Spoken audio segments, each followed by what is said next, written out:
Uh, Sure. Yep. and we are recording now. So let me say, I'm Barbara from Oasis. I'd like to introduce Martha Woodruff. I'm just here to smile and wave and pretty up the place. This is a conversation between two Oasisers. Oasisers. Oasisers, right. And let us introduce Kathy Kavanagh. Kathy is one of the most interesting people I have ever met. She is an anthropologist. I think I'm correct in saying you were a nurse at one point, right? Or not? Yeah. Well, But, they say that once you are a nurse, you're always a nurse. So okay, I guess, nurse, we've got two other nurses true, on here. Natalie? And that Sally. Is very true, very true.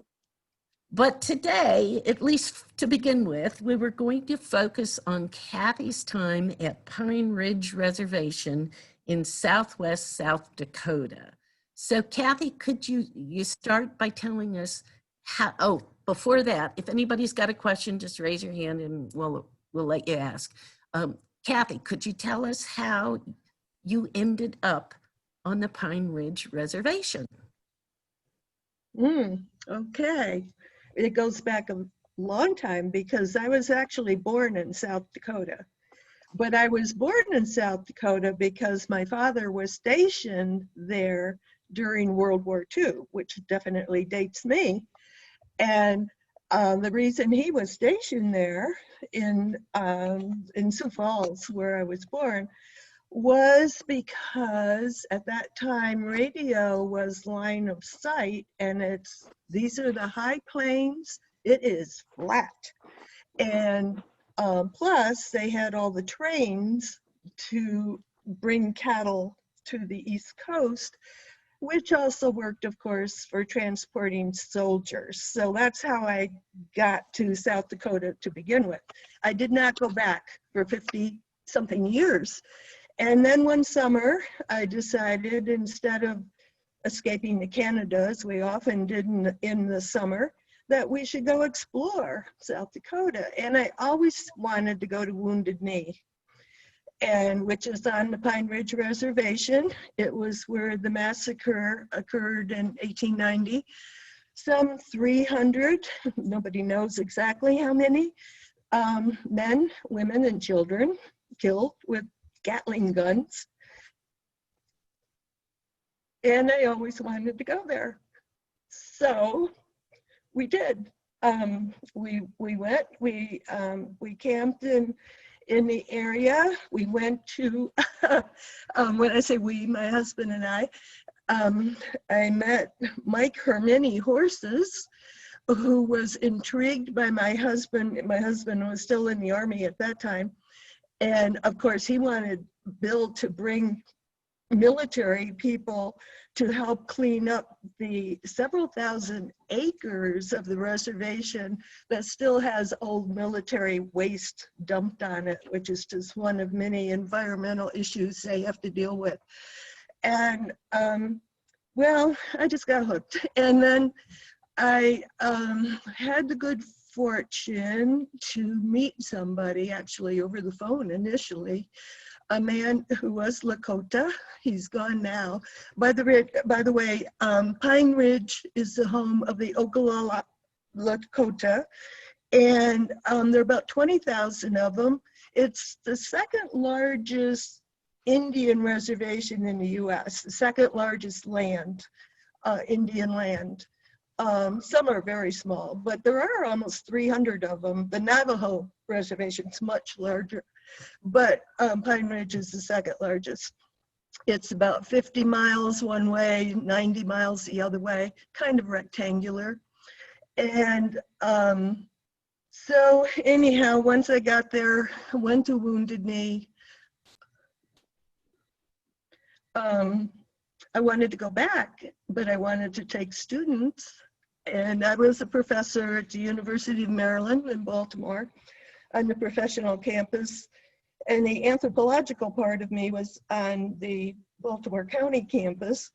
And I thought, well, maybe students would go with me and we could work in the tribal health initiatives. Not necessarily Indian Health Service. In fact, I preferred, if we wanted bureaucracy, we could stay in Baltimore. So I wanted to explore the tribal health initiatives. So I proposed that to Mike Hermini Horses, who was disappointed that I couldn't bring the US Army with me, but to clear that out. But my contact, my gatekeeper, Herb Rulo, who is unfortunately long gone now, and I'm talking about the late 90s. I started going out there in 94, and I went out there for, I think, 6 summers in a row. But each time I went, I took students with me. Now, the students and I, we all paid our own way. I mean, we had to get out there under our own volition and pay for this, but they could earn academic credit, either at the graduate or undergraduate level. So I basically created a field school for them to experience, and for me to experience, and that's how I got there. Herb Rulo, who, as I said, was Ocalala, Lakota, was instrumental in making that happen. I mean, I never could have gotten permission to come. And the way I got permission to come was because I said that I really want, and I meant this, that I wanted us to go and learn from the Lakota. We weren't coming to fix anything, including all that land that's still full of military ammunition that got dumped. And we were coming to learn from them, and that I acknowledged that we brought nothing that they wanted, and What were you, what opened the did doors. you hope to learn? What is it like? I mean, there's no way I can understand what it's like to be Lakota, but I can begin or hope to get a little glimpse of what it is what their life experience might be today, but also what it is like to live in 2 cultures. And anybody from a minority group knows what it's like to live in 2 cultures. On the other hand, you know, my students were all either urban or suburban. None of them came from rural areas. And they were a motley crew over the years. I never took more than, well, 1 year I took 12. That was too many. 8 to 10 was ideal. They were either undergrads or graduates in the master's programs. Most of them were nurses. A lot of them were nurses who were already licensed. One of them came from the Air Force, an Air Force nurse. And, but I also had an anthropology student, several social work students. They were the hardest ones to convince that we brought nothing that the Lakota valued. And, but I also had a waitress, a rabbi, a personal trainer, but she came with a good friend of hers who was a nurse, and a journalist. I mean, but they were all students, either at Johns Hopkins or University of Maryland. I never advertised at Hopkins. I don't even know how they found out about it, but they would, you know, they just were interested. So they had to get out there on their own.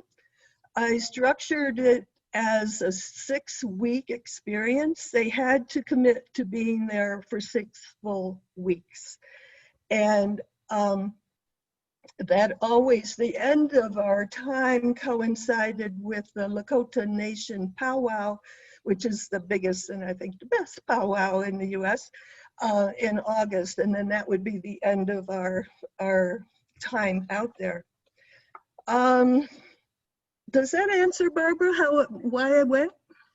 But what would you have the students and yourself do each? Yeah. Well, we had lots to do. There are a lot of, like I said, there were about 20,000 people. They're scattered over this large area. It's very, very rural. I mean, it's more rural than we can imagine rural where we are. And so they're scattered all over the place. And there are various health-related programs. Some of them were barely programs, but connections. One of the major ones was the community representative program. And these were Lakota people. Many of them spoke Lakota, which was important, particularly for some of the elders. For elders, particularly women, who had been tucked away and never forced into the schools when everybody else got pushed into the Indian schools. Would that mean that they didn't speak English? Some of them didn't. Most of the Lakota do, but many times when it's health-related issues, they're more comfortable speaking in their own language. So the community health representatives, they didn't all speak Lakota because many people don't, but I mean on the res, but you know, a lot of them did. It was important that the students spent about 20 hours a week working with whatever program they got hooked up with. Probably 5 of them, an average of 5 of them each summer would work with one community health worker each. I didn't want students working with other students. I wanted them to work with the programs. So the community health workers would go to visit people in their homes. And I need to talk about visiting, but I'll get back to answering your question first. So a bunch of them would be hooked up with various community health workers. The rabbi, who had no medical background, just an interest in Native Americans and wanted the experience, worked with the garden that was the outcome of a program connected with the tribal jail, which was there in Pine Ridge Village with us. And you have to understand that this is all Department of Interior land.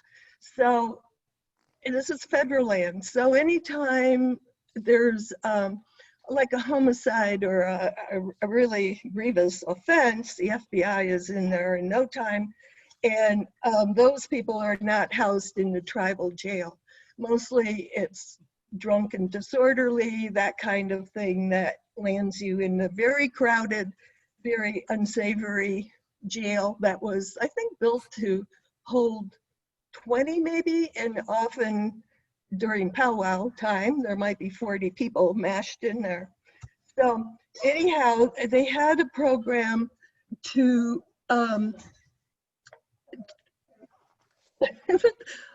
my pandemic dog is squeaking his squeaker toy.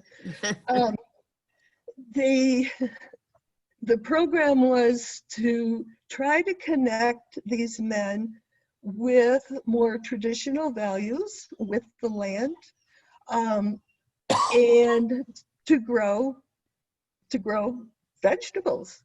And there was a the program actually came out of Colorado, and it was very successful for years.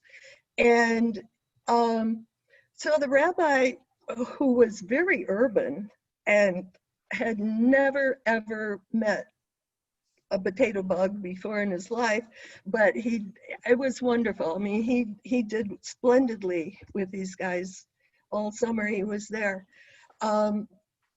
Let's see, what else did the students do? There were a number of nutrition programs, and nutrition is a major issue. Food is a major issue. And there were, of the health programs, probably, well, a number of baby and child programs. somewhat similar to what we would find back anywhere else. And the nutrition programs, several students worked with different programs. There's this, on the reservations, not just Pine Ridge, but all of them, they've always been the recipients of a lot of government commodities. The subsidy foods, the excess foods end up there. The Indians talk about kamad bads. That is, if you eat all the butter and the cheese and the stuff that comes there free, that you end up with a kamad bad, which is definitely related to the diabetes rates that are just sky high. Sky high. I mean, even back in the 90s, they were diagnosing type 2 diabetes in 5-year-olds, young people, very young people. So a lot of focus on nutrition. Porcupine Clinic. Porcupine is a town pretty much in the middle of the reservation. Pine Ridge Village is on the edge, almost on the Nebraska edge. And on the southern part of the reservation. Porcupine is in the middle of the reservation, quite a long way from any other health resources. The big Indian Health Hospital is in Pine Ridge Village, which means everybody from outside the village has to come a long distance to get to it. And pretty much the clinics are all there. Very few of them were out in the little villages where people live. A few of them were, but not very many. So Porcupine Clinic was the only Indian owned and operated. I mean, they developed this clinic on their own. The whole idea was a commitment to taking care of themselves, not to be dependent on the government. And it was in the middle of the res, and Porcupine, that area was known as a place of considerable social activism. And that was an ideal place for students to work, particularly students who were already nurses. Because, I mean, then I didn't have to worry about licensure issues and things like that. They could do a lot more. Mini Wachoni, that was another great program that students worked in for a couple of the years. There's very little water on the reservation. I mean, people have drilled wells 1,200 feet, 1,500 feet. There's nothing, there's no water. And the water there was often contaminated by the mining in the Black Hills. The Black Hills were to the west of Pine Ridge, the Badlands to the north. But the mining, the gold and uranium mining in the area and the tailings from that often contaminated what water there was. So eventually the plan was to make a pipeline. And they did this, a pipeline clear across the state of South Dakota, which is some distance, to the reservation to provide water. Until then, you were dependent on a truck coming around, and people would collect water in whatever buckets or barrels they had. You know, it always amazed me. I never saw dirty Indians, but think about it. No water. This water was for cooking, for anything. drinking. All the water. That's all the water. So think about with the issues around hygiene, washing your hands constantly, all that kind of stuff. It's a figment. So anyhow, but Mini Wachoni, this project involved my students. The anthropologists went out there, and I can't remember who else, the journalists maybe. Anyhow, when the pipeline got to the reservation, all of a sudden it started not being straight because they could not run the pipeline through any grave sites, any burial sites. And this takes us back to another pandemic, because in 1918 and then into 1919, with the influenza pandemic, Native populations were hit very hard. And I mean, it really genetically, I mean, goes way back to what happened with the smallpox. And when Europeans first came, they didn't have a lot of the immunity that other people perhaps garnered over time. But people on the Lakota reservation were buried in the regalia, that is their tribal outfits, which generally had a lot of seed beads sewn on them in designs. Traditionally, those would have been porcupine quills, but then they became, over time, seed bead designs. People would be buried where they died. There's always a lot of talk about Lakota not being on the land, but of the land, and about our ancestors being in the land. And I mean, think about it. That's how it is, really. And so people would be buried in different places, but these were unmarked graves. None of these graves were marked, except for those people who might have been buried near a little mission church. And there were a lot of those back then. Anyhow, today, or at least when we were there and they were building the pipeline for the water, the only way they could determine where the graves were was to study the anthills. So this is what my students did. They studied the anthills. And you had to examine those anthills very carefully and look for those seed beads that the ants had brought up from that regalia during the last century. Wow, that is so cool, Kathy. So that entertained some students for a long time. Could you tell us what the students got out of their 6 weeks on the reservation? What did the students get out of it? The first thing was an adaptation to rural living. It generally, I mean, it took some of those students 2 weeks, almost a month, to stop photographing every horse they saw grazing in the yard, or the cattle that were just wandering through. We lived communally. Now, that was another thing the students had to adapt to. Many of these students had never lived in a dorm, had never lived communally. I mean, they had a family at some point, but they weren't the typical stereotype of college students who go live in the dorm, you know, in commuter campuses and all of that. Some of them were older. And so they had to learn to live together. We lived, for the first 2 or 3 years, we were in the boys' dorm.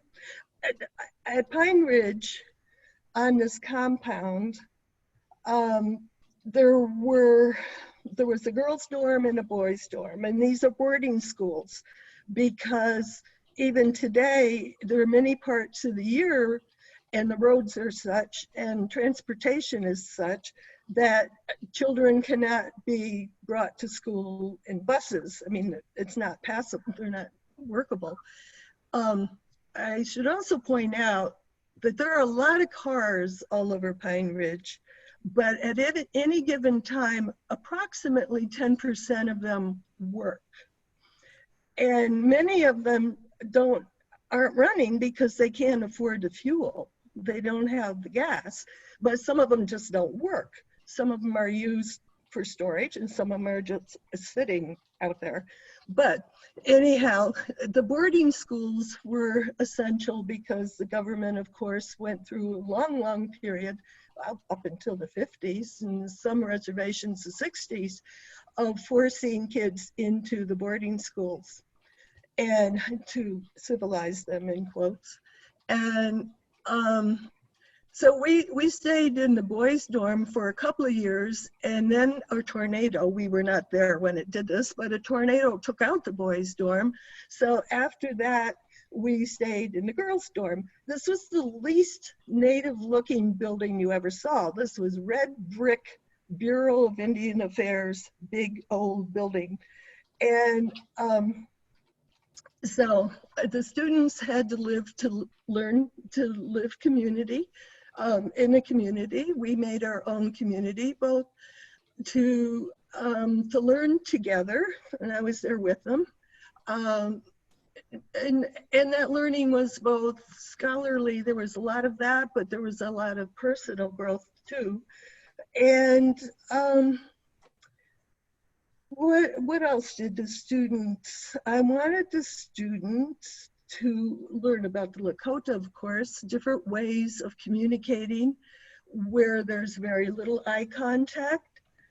The handshake, it was vitally important, but very different, a very gentle sense of feeling your spirit.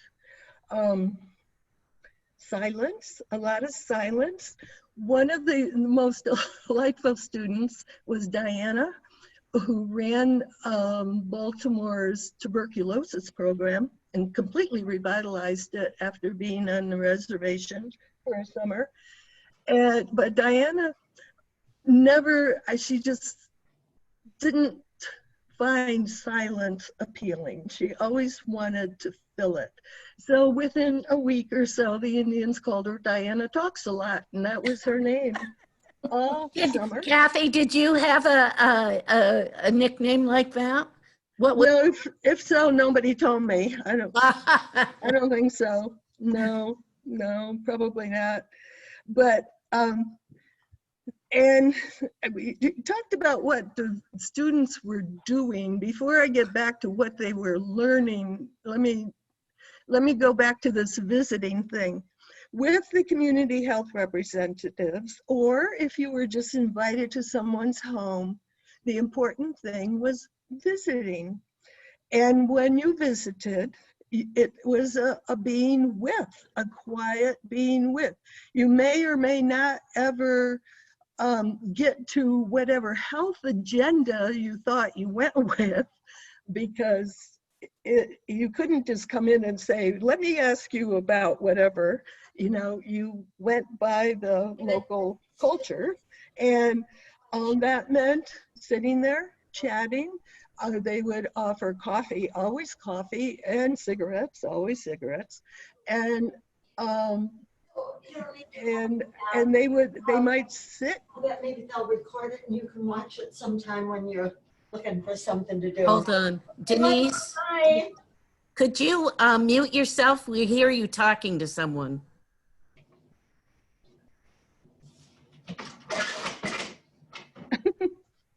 Okay.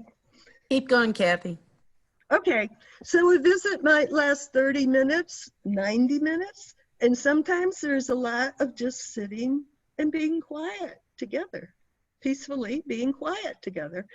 And the students were like, my goodness, you know, this is not productive. So overall, what we all had to do was to learn to live on Indian time, to share a very different sense of space as well as time. I had to give up wearing a watch. I mean, I was a professor. I had to know where these students were. I had to know what they were doing. I could sneak my pocket watch in my pocket, but I got tired of people asking me, do you want to be strapped to time? So that watch had to go. This is before we all had phones to use for clocks. But so anyhow. Do you Did that think the answer your question? students? Go ahead. Yes, it did. Do you think that the students realized how comparatively easy their life was? Their own life? Oh, they did by the time I left. Yeah. Most of them, yeah.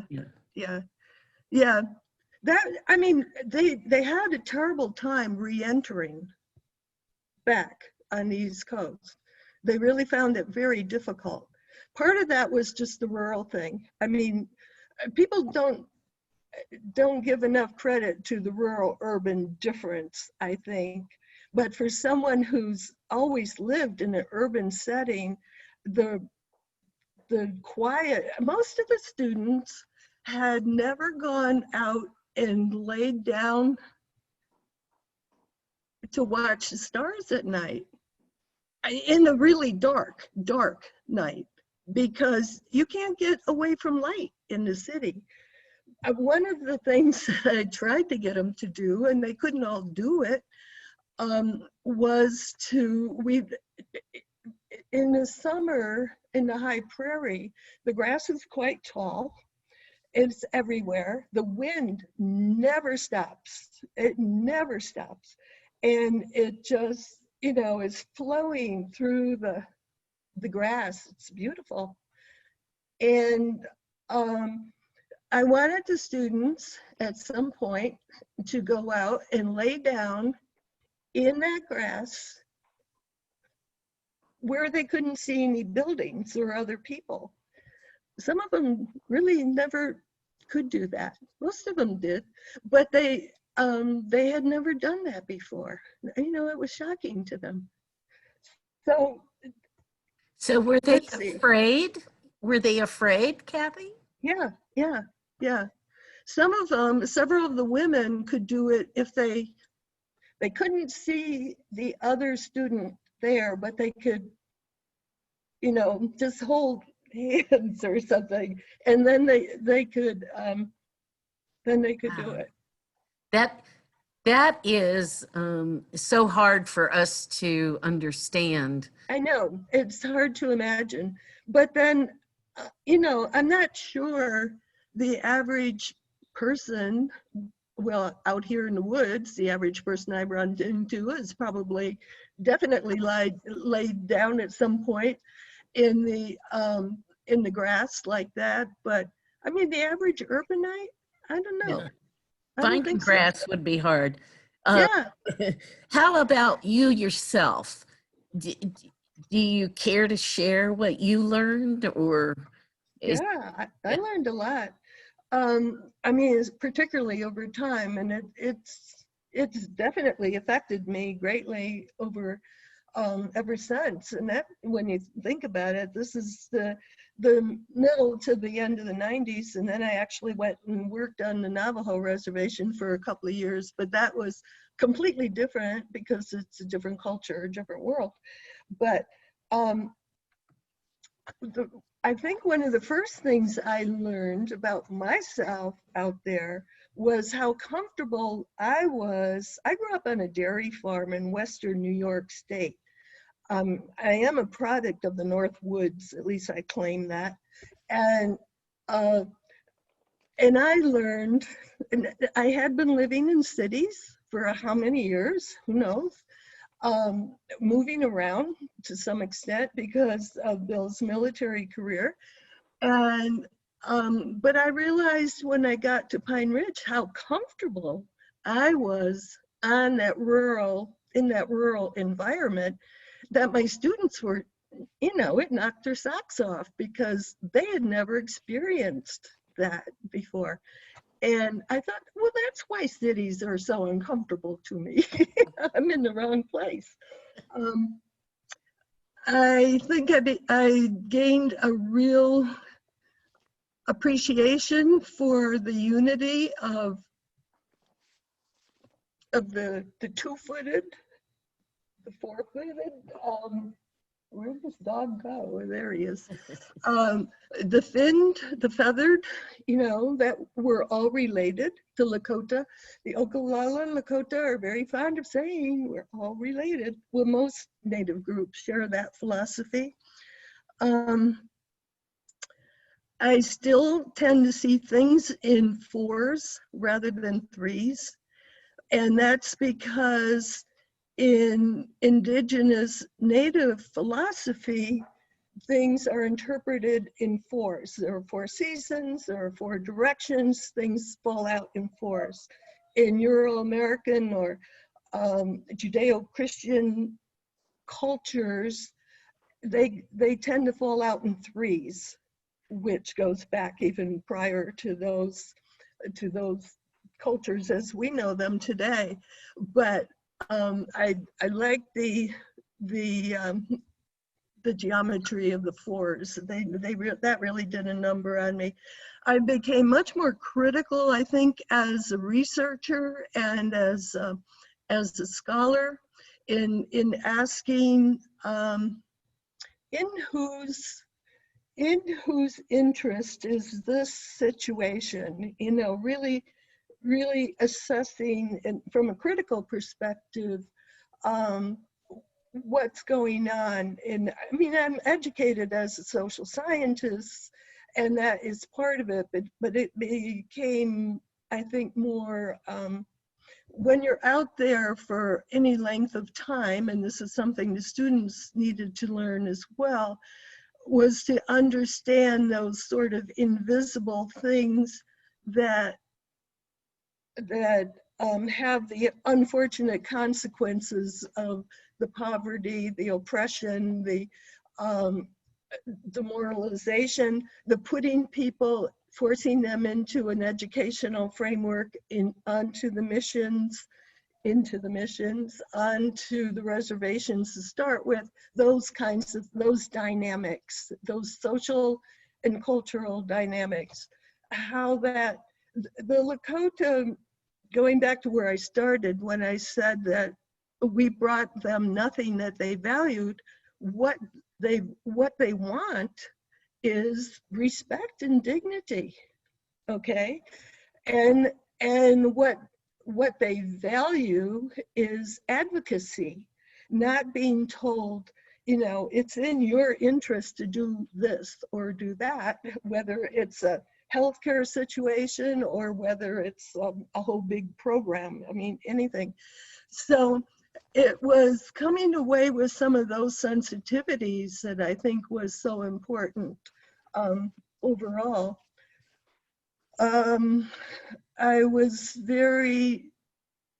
always very grateful to Herb and a number of the Lakota who really facilitated our coming there and coming back. Others had gone, but most people are not invited back, and we were invited.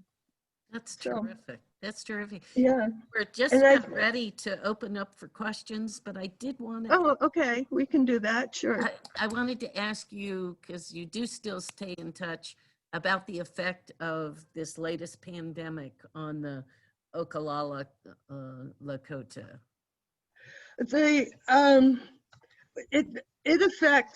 It very much affects all of the reservations. I think the Navajo may have been more adversely, or maybe because they have a louder voice, we hear more about that.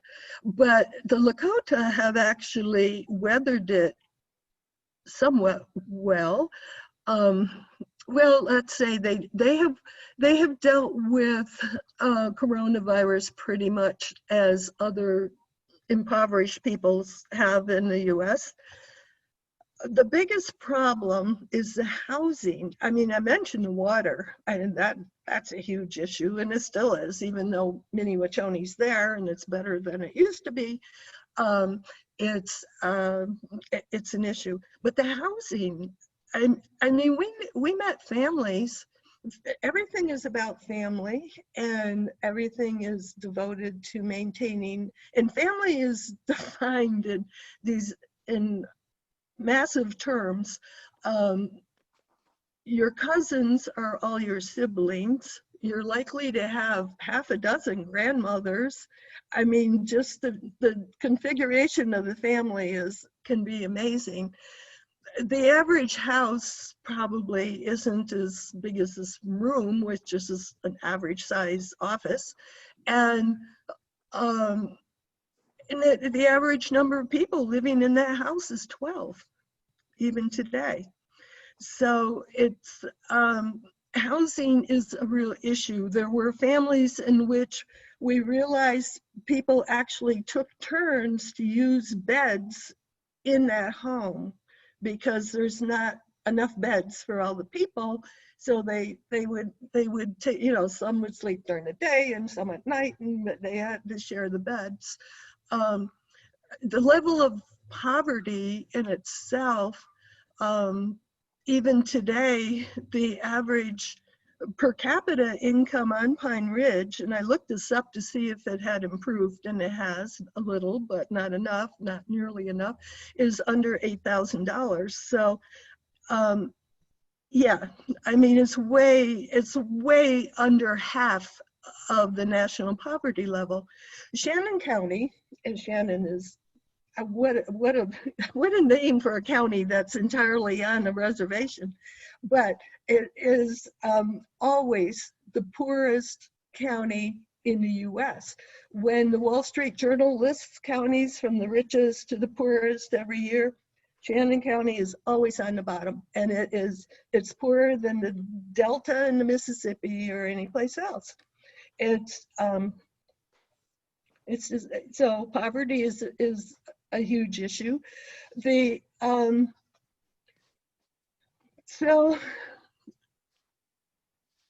Lakota are claiming today that because they don't give up, they're stubborn. They're as stubborn as, I mean, anybody who has survived what they've survived has to be stubborn.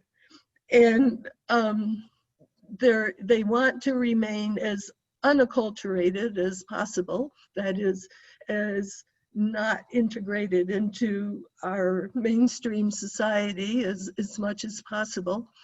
And all of South Dakota has had, I think, only 200 plus deaths from, it's a relatively unpopulated state, you know that, from coronavirus.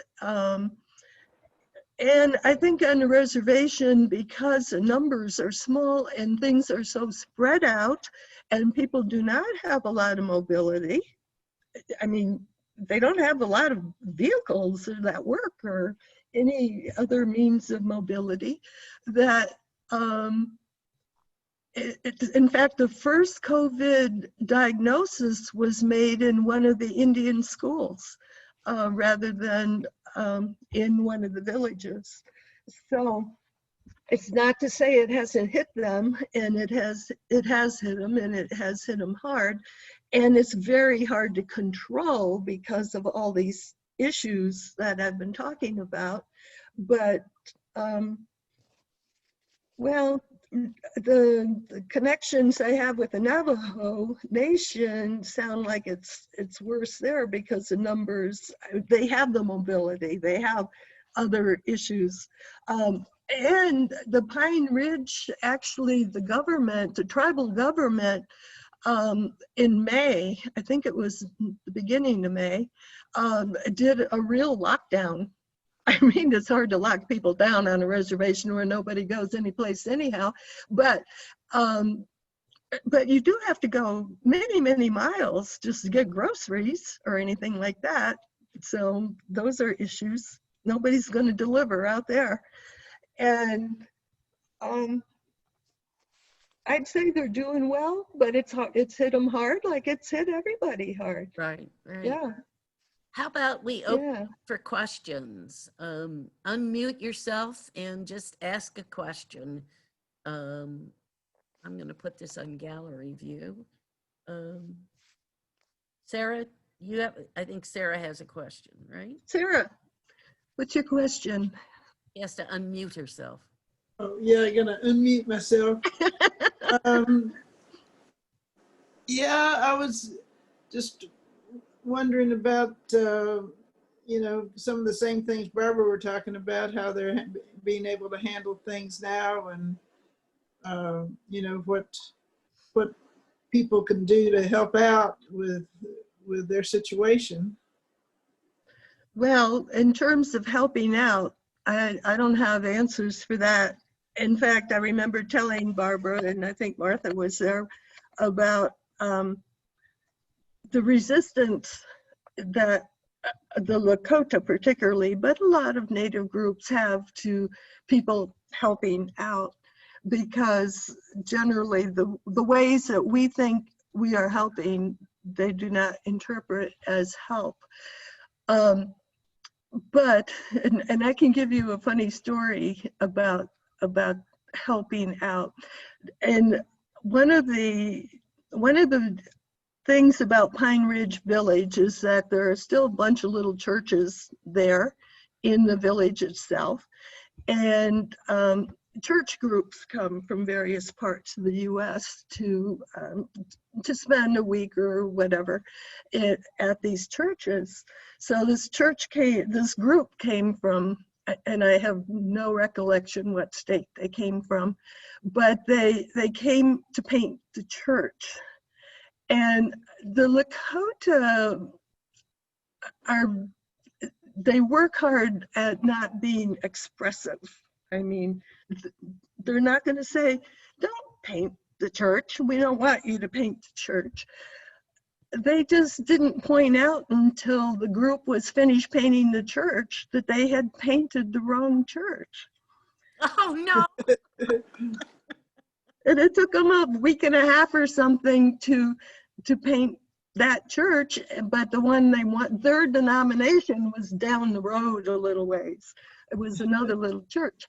I mean, and I also often saw every summer, as a matter of fact, a little U-Haul trailer would be pulled in, and people would be very proud having brought this thing across states, and it would be full of clothing, much of it, I'm sure, usable. But, you know, after a few people would pick through it, oftentimes the tribe paid to get rid of the stuff. I mean, they don't want leftovers. They don't want handouts. They want respect. Well, how can we They enable want, them to be on their own? they want advocacy. Yeah. They want political advocacy. They want advocacy that decreases racism and classism. And they want advocacy that would get our lawmakers to pay more attention and stop ignoring or overruling the tribal governments and breaking the treaties, which of course has been done routinely for generations, for centuries now, with the Lakota. Actually, the Lakota has a shorter history of interaction with the federal government than most of the tribes, which is why they're less acculturated today. They have to fight very hard to hang on to their traditional identity and what they have, but it's only, I mean, think about it, 1890 wasn't that long ago, 30 years, and it was, I mean, that massacre, that wasn't the first time the government had been interacting with them for some time, but compare that to the Navajo, with whom the government interacted for 400 years, and the Spanish interacted with them before that. It's, you know, goes way back. It's a very different thing. The Ocalala Lakota were up there in the high plains, pretty much by themselves. They've been pushed over from the Great Lakes into the high plains, and they were hunters, buffalo hunters, and pretty much left on their own. They had more interaction with the French coming down, the fur traders and all coming down from Canada, than they actually did with the federal government for a long time. So now, it's not to say that they reject all federal government interaction or anything else. On the other hand, the treaties that were made, well, I think across the nation, Wounded Knee was seen as a death blow to indigenous cultures in the US. And but it wasn't. I mean, they're still there, and the cultures change. and the societies have changed, circumstances have changed, but the Native groups are still there, and the Lakota are more stubborn in many ways. I mean, they've held on tight because they've had to, and they've maintained their culture. They have terrible social issues. They have terrible health issues. They have a poverty rate that is terrible, but they have a lot of pride in who they are, and they don't want anybody to come and say, let me tell you how to fix that. That makes So- sense. Does anyone else have a question? Barb, or do you have a, Yeah, Kathy, Barb. I was fascinated when you said that some of the women were still, they kept them isolated out of choice, or the woman's choice. I'm not trying to imply that, but that they didn't go to the schools. So how well have they kept held on to their language, and how much do they use their language on a daily basis? That's a good question. That's a really good question. And it's not just language. There are other cultural things, because the cultural loss is tremendous with the forced schooling. And you got to remember that in the Indian schools, children were not allowed to speak their own language. Right. In fact, in many cases, they were removed, as physically removed. Well, Carlisle, Pennsylvania is where the first Indian school was. And they would make sure that children who spoke the same language would be separated, so that they'd have to learn English, because, so, okay, we did that for a long time. And, but the Pine Ridge and Rosebud, which is an adjacent reservation, which is much more highly missionized, but also Lakota. There are 7 groups of Lakota. There are also Nakota and Dakota, but that's different. There are 7 groups of just Lakota. And between the Pine Ridge Reservation and the Rosebud Reservation, also and just to the east of Pine Ridge in South Dakota, it's a lot of land. Mhm. And it's because people live so scattered and we're so spread out, it was easy to hide kids. And well, yeah, pretty easy. Most of them, some of them would get caught, taken to school. And they might be big enough to be a high school kid, but they're in first grade because that's when they got caught. And, but the Lakota language survived. A lot of languages didn't, but because of the distance, the number of people, it wasn't like the Navajo, where even today you've got hundreds and hundreds of Navajo who speak no English, none, but they're usually, and they were usually tucked up. And are you waving your hand, Martha, to sync? No, I'm trying to block the glare. I thought maybe it was the hook. My time was up. But No. Barb, they do speak Lakota. Most of them, they do not write Lakota, though. It wasn't a written language to start with. And they, in most cases, if you ever learned to write Lakota, you had to study it much later on when that was acceptable. Let me tell you about Leo American Horse. He went to Pine Ridge. I think he went to Pine Ridge to school. And I mean, the boarding school, the one that the tornado took out and he would have lived in. And he was, of course, forbidden. He was not removed from the reservation. Many of the Indian kids were removed and sent to schools like in Carlisle or other places around the country.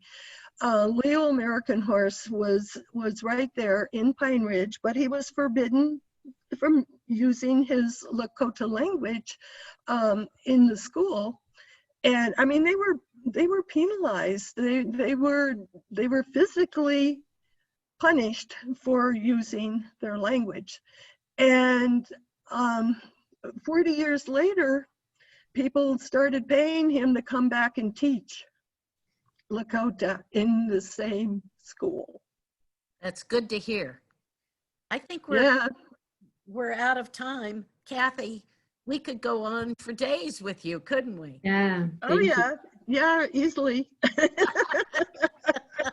Thank you so much. I didn't even get to the Navajo. We can do that another time. Another one, yeah. Okay, that we'll would be do Uh, that. Martha, did you have something you wanted to talk about? Yeah, I just wanted to mention who is ahead on the Stories on 2 Feet lineup. Next month, the third Wednesday of next month, whatever that date is, we'll have Scott Price, who thought he was mustered out of the Army by illness as a major, thought he would planned on being military, but he wrote poetry his whole life. And after the military, he went back, got an MFA in poetry. And in my humble estimation, writes really lovely poetry, which among other things has made me have some kind of understanding of what it's like to be in active service. So it sort of bridged the gap for this old peacenik, you know, and I really love his old work. Then in December, that's November. November is, wait a minute, I know Kimberly is December, right? Right. Do you have November? November is, wait for it. Trent Wagler from Oh, Hills. I was thinking he was in January. Trent Wagler is going to talk about of Steel Wheels, in case anybody lives in a rabbit hole and doesn't know that. He is going to talk about what it's like for a musician to survive during a pandemic. And that is going to be quite the treat. And then in December, Kimberly Daggy, who is All Things Considered host on WMRA, is going to talk with us about her long career in public radio, which includes being a longtime national host on Classical 24. And I know from personal experience, she's a lot of fun. So, you know, your third Wednesdays of every month are taken at 2:00. And if you have any suggestions for, Let us know. Yeah. you want us to work on for 2021. But I think that's a pretty darn good lineup. Me too. Again, thank you, Kathy, so much. Oh, thank you, all of you. So very And interesting. for the comments too. And we will be making a recording, a video of this, and I'll give you everyone the link so you can pass that on. So I guess we're done. Okay, Thank you all thank you. Thank you. so much.